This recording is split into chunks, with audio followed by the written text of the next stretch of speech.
மகிழ் திருமேனி இயக்கத்துல அஜித், த்ரிஷா, அர்ஜுன் இவங்கெல்லாம் நடிச்சு வர பொங்கலுக்கு வெளியாக இருக்கிற படம் தான் விடாமுயற்சி. இந்த படத்தோட டீசர் சமீபத்துல வெளியாகி மக்கள் மத்தியிலையும் ஒரு நல்ல வரவேற்பு கிடைச்சிருக்கு. டீசர்ல எங்கேயுமே டயலாக் இல்ல. செம கிளாஸான ஒரு டீசர் கட்ட மூவி டீம் பண்ணிருக்காங்க. எல்லாரும் எல்லாமும் கைவிடும் போது உன்னே நம்பு அப்படிங்கிற கோட் டீசர்ல வருது. இதுதான் படத்தோட பேஸா இருக்கும்னு நினைக்கிறோம். இந்த படம் 1997 வெளியான பிரேக் டவுன் அப்படிங்கிற ஹாலிவுட் படத்தை தழுவி எடுக்கப்பட்டதுன்னு சொல்லப்படுது. ஹைவேல காணாம போன தன்னோட மனைவியை ஹீரோ எப்படி தேடி கண்டுபிடிக்கிறாரு, அப்போ அவர் எதிர்கொள்ற சவால்கள் என்ன அப்படிங்கிறது தான் இந்த படத்தோட ஒன்லைன் அப்படின்னு சொல்லப்படுது. விடாமுயற்சி டீசரும் பார்க்கிறதுக்கு கிட்டத்தட்ட இதே மாதிரி இருக்குன்னு தான் சொல்லணும். டீசர்ல டயலாகே இல்லாததுனால அனிருத்தோட பிஜிஎம் தான் மொத்த டீசரையும் தூக்கி நிறுத்துது. டீசர் எண்ட்ல வர எனர்ஜி, விடாமுயற்சி, விக்டரி அப்படிங்கிற கோரஸ் தான் இப்போ அஜித் சார் ஃபேன்ஸ் மத்தியில செம்மையா ட்ரெண்ட் ஆயிட்டு இருக்கு. காரணம், இப்ப சோசியல் மீடியால எங்க பார்த்தாலும் கடவுளே அஜித்தே அப்படிங்கிற வாசகம் தான் வைரல் ஆயிட்டு இருக்கு.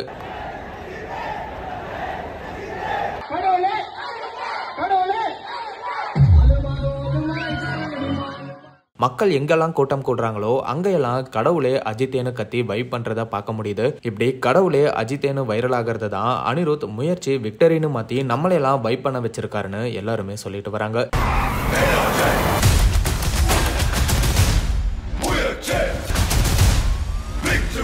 இதை உறுதிப்படுத்துற விதமா அனிருத் விடாமுயற்சி படத்தோட தீம் லிங்கை ஷேர் பண்ணி, உங்க அன்புக்கு ரொம்ப நன்றி, தீம்ல வர அந்த கடைசி பிட்டுக்கு நீங்க தியேட்டர்ல கொடுக்க போற ஷவுட் அவுட்ஸுக்கு ரொம்ப எதிர்பார்த்து காத்துட்டு இருக்கேன் அப்படின்னு சொல்லியிருக்காரு. அதாவது அனிருத்தே இந்த தீம் வரும்போது ஃபேன்ஸ் கண்டிப்பா கடவுளே அஜித்தேன்னு தான் சொல்லுவாங்கன்னு சொல்லியிருக்காரு. அப்போ அதை பேஸ் பண்ணி தான் இந்த தீமை கம்போஸ் பண்ணியிருக்காருன்னு தெரிய வருது. மங்காத்தாக்கு அப்புறம் அஜித் சார் மற்றும் அர்ஜுன், த்ரிஷானு இவங்க 3 பேருமே ஒன்னா நடிக்கிற படம் அப்படிங்கிறதுனால ஒரு பெரிய எதிர்பார்ப்பு ஏற்பட்டிருக்கு. விடாமுயற்சி படம் பொங்கலுக்கு வெளியாகிறதுனால ஆதிக்கு இயக்குற குட் பேட் அக்லி படத்தோட ரிலீஸ் தள்ளி போகுது. மேலும் அஜித் சார் மறுபடியும் ரேஸ்ல களம் இறங்கி இருக்காரு. அஜித் குமார் ரேசிங் டீம் அப்படின்னு ஒரு 4 பேர் கொண்ட ஒரு புது டீமை இறக்கி இருக்காரு. ஜனவரியில துபாய் ரேசிங்லயும், மார்ச் டு செப்டம்பர் யூரோப் ரேசிங்லயும் பார்ட்டிசிபேட் பண்ண போறாங்க. பலருமே அஜித் சாரோட இந்த இனிஷியேட்டிவ்க்கு பாராட்டுகளை சொல்லி இவங்க டீம் வெற்றி பெற வாழ்த்துக்களையும் சொல்லிட்டு வராங்க. விடாமுயற்சி டீசரும் முழுக்க ஆக்ஷன் பேஸ்டா இருக்கவே ஃபேன்ஸுமே ரொம்பவே எதிர்பார்த்து காத்துட்டு இருக்காங்க. சீக்கிரமே மத்த அப்டேட்ஸ் எல்லாம் வரும்னு நினைக்கிறோம். சோ வெயிட் பண்ணி பார்க்கலாம். விடாமுயற்சி டீசர் அண்ட் அனிருத்தோட தீம் பத்தி நீங்க என்ன நினைக்கிறீங்க அப்படிங்கிற உங்களோட ஒப்பீனியனை கமெண்ட்ல எங்க கூட ஷேர் பண்ணுங்க. அந்த மாதிரி அப்டேட்ஸ்க்கு ட்ரெண்டாக் சேனலை